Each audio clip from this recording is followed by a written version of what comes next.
ફરી એકવાર ગુજરાત ફર્સ્ટે સાબિત કરી બતાવ્યું કે ઇમ્પેક્ટ એટલે ગુજરાત ફર્સ્ટ. ગુજરાત ફર્સ્ટનો કેમેરો જોઈને ખનન માફિયાઓ ભાગ્યા. સાબરમતી નદીમાંથી ઊભી પૂંછડીએ આ રેતી માફિયાઓ ભાગતા નજરે પડ્યા. સાબરમતી નદીના સામા કાંઠે બેફામ ખનન ચાલી રહ્યું હતું. ગુજરાત ફર્સ્ટની ટીમ પહોંચી તો ડમ્પર જેસીબી ત્યાંથી રવાના થઈ ગયા. કલેક્ટર જીઓલોજીના અધિકારીઓ પહોંચે તે પહેલા જ આ બધા ખનન માફિયાઓ ભાગી ગયા.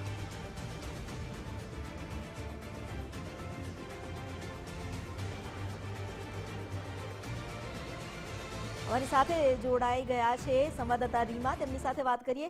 રીમા, ખનન માફિયાઓનો તો પર્દાફાશ કર્યો ગુજરાત ફર્સ્ટની ટીમે, પણ એ પણ જાણકારી છે કે જેવી ગુજરાત ફર્સ્ટની ટીમ પહોંચી તો ત્યાંથી તેઓ ભાગી ગયા. અધિકારીઓ પહોંચ્યા છે ઘટના સ્થળે. હવે શું અપડેટ?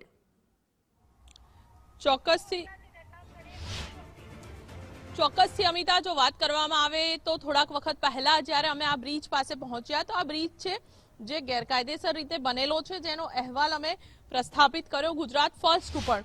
પરંતુ આ બ્રિજની બીજી તરફની જો અમે વાત કરીએ તો આ એવી જગ્યાઓ હતી કે જ્યાં આગળ સતત ખનન છે જે ચાલી રહ્યું હતું. 5 જેટલા જેસીબી ત્યાં હતા અને સતત જેસીબી અને ડમ્પરની મદદથી સતત જે રેતીનું ખનન છે તે કરવામાં આવી રહ્યું હતું. પરંતુ તેની વચ્ચે ગુજરાત ફર્સ્ટે અહેવાલ પ્રસારિત કર્યો.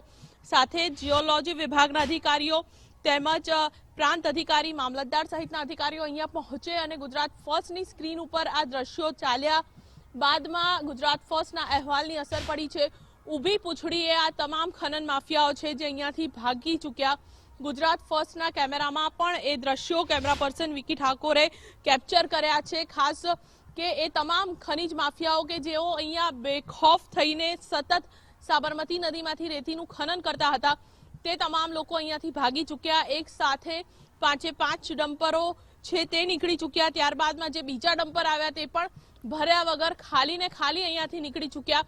હવે જોવાનું એ જ છે કે તપાસના આદેશ આપવામાં આવ્યા છે. કેટલી વારની અંદર આ સ્થળ ઉપર અધિકારીઓ છે જે પહોંચે છે અને સાથે જ જો આ બ્રિજની પણ જો વાત કરું તો આ બ્રિજને પણ આજ સાંજ સુધીમાં તોડી પાડવાની વાત છે તે કરવામાં આવી. એટલે થોડી જ વારની અંદર આ બ્રિજ છે તેને પણ તેમના દ્વારા તોડી પાડવામાં આવશે. એટલે ખૂબ જ મહત્વની વાત કહી શકાય કે જે પ્રકારે ખનન માફિયાઓ બેફામ બન્યા છે અને સતત સાબરમતીમાંથી ખનન કરવામાં અને તેને જ લઈને ગુજરાત ફર્સ્ટના આ અહેવાલની ધારદાર અસર કહી શકાય કે એક તરફ ખનન માફિયાઓ છે જે ભાગ્યા અને બીજી તરફ હવે અધિકારીઓએ ગાંધીનગરથી અધિકારીઓએ તપાસના આદેશ આપ્યા છે અને આ સમગ્ર અહેવાલ પ્રસ્થાપિત થયા બાદ હવે કેવા પ્રકારની કામગીરી કરવામાં આવે છે તે જોવાનું રહ્યું.